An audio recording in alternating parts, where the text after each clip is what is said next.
So the last couple of videos have been informational. Now I want to actually go back and start doing some more work on my web page. So I'm going to close this down and I'm going to delete that file. I don't want the index.php being in there. So if I right click, I can choose delete to get rid of it and just stick with index.html. So when I refresh my page here, I should get back to my original first web page. And I'm going to keep the colours and all the formatting out of it. I don't want to sort of have too much in there. I want you to understand what's going on. So in this video, really I want to introduce you to something called a form. And a form is an area on the web page that contains buttons and text boxes that you can type into, press a button and the information will be processed. So let's begin, and we'll just do something fairly simple. Oops, that doesn't exist anymore. Keep it. Nope, don't want that. Right, so let's see. I'm going to do it at the bottom of my page. Actually, I'm going to open up a few blank lines. They won't display on the web page. I won't get any blank lines on the web page, but it might make it clear here what I am doing.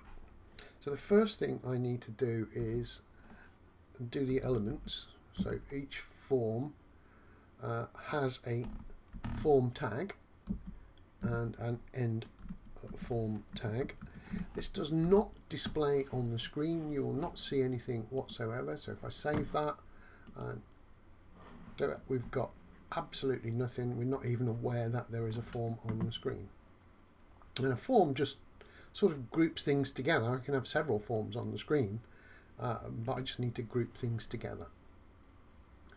So I'm going to put on here now as a last one for this one, for this video, a way of getting information from a person.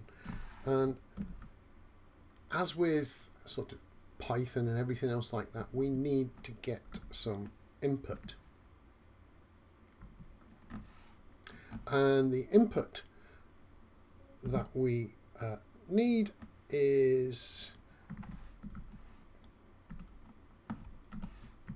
text.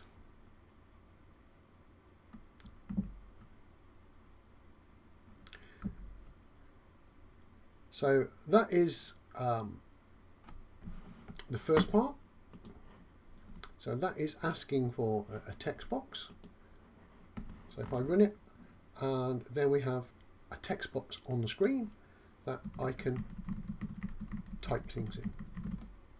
So now I'm able to write on my web page, which I couldn't do before, by using a text box. And notice there's still no information around the form. Now, if I wanted a second one, or before we go there, what I want to do is go back to W3 Schools and give you the whole range of input that you can use on a web page. So let's go to HTML. So you can experiment yourself with what's happening. It sounds like Google Chrome is making my computer stress. There we go. So what I'm looking for is forms, which sort of, it comes at the bottom. It's in its own separate area. And I'm going to look at this one, input types, the different kinds of input that the user can give.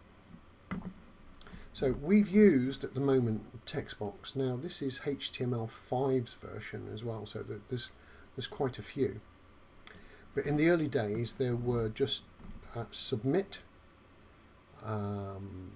text, checkbox, button, that was it. Okay, so let's take a look at the text one and what we can do.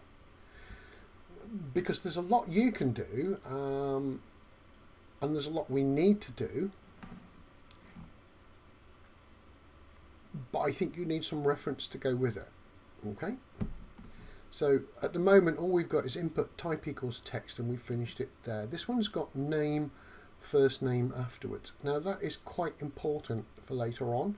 We'll deal with that later on, but what I want to point out here is that if we want words in front of our text box, we can just type them.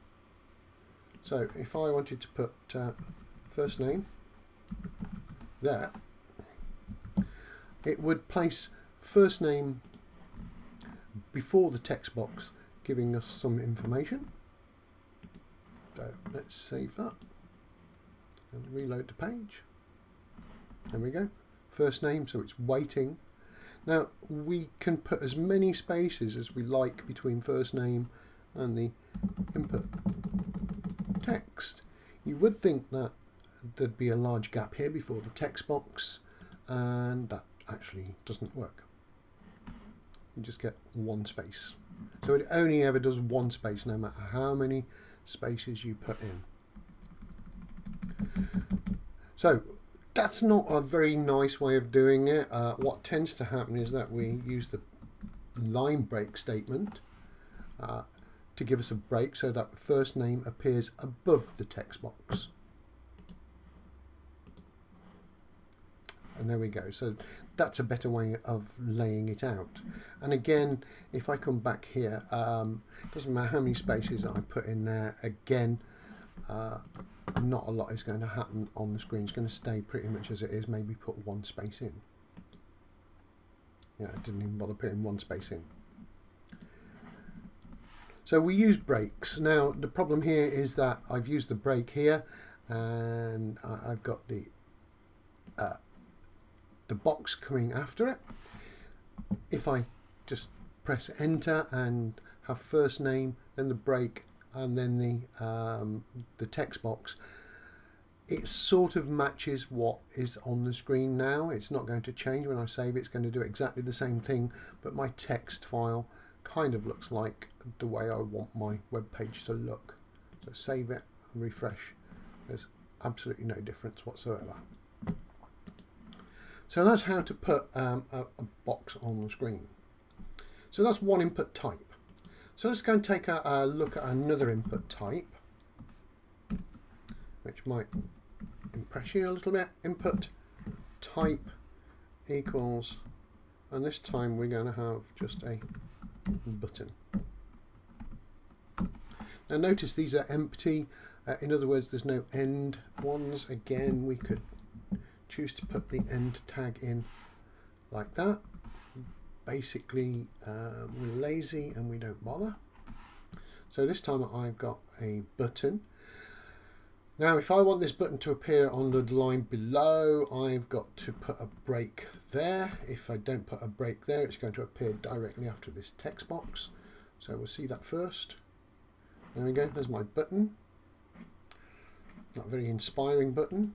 It doesn't look very nice with the text box. It seems to be a little bit out of shape. But if I put a break there, a BR tag, save it and refresh my page, it's going to appear beneath it. Looks a bit better. Problem is, it's a bit small. It doesn't have any sort of writing on it, which would be nice. So to put some writing on the text box, we need to use the attribute value, and in speech marks, whatever we want it to say. So now I should have a button that says press me.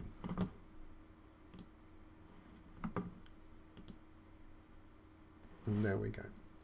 But it doesn't do anything when we press it. So basically what I want to happen is for me to be able to type in a first name, press the button, and something be done with it. And that is where we start thinking about PHP and how to use PHP files. So we'll start looking at that in the next video. but we're going to keep this rather simple to begin with.